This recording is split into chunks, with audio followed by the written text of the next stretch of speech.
Hello and welcome back to Skillweb. In this tutorial, I'm going to show you how to rotate an image in Gimp. So let's get started.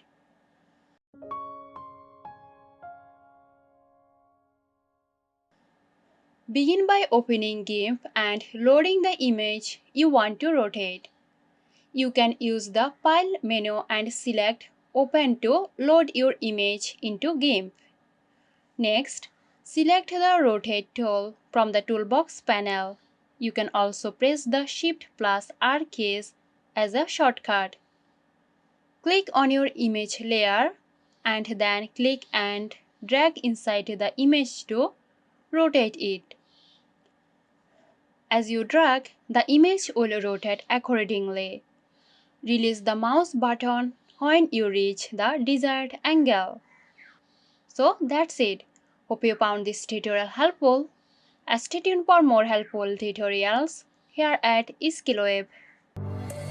This video is sponsored by Xirosoft. Xirosoft offers graphic design, UI UX design, digital marketing and web development.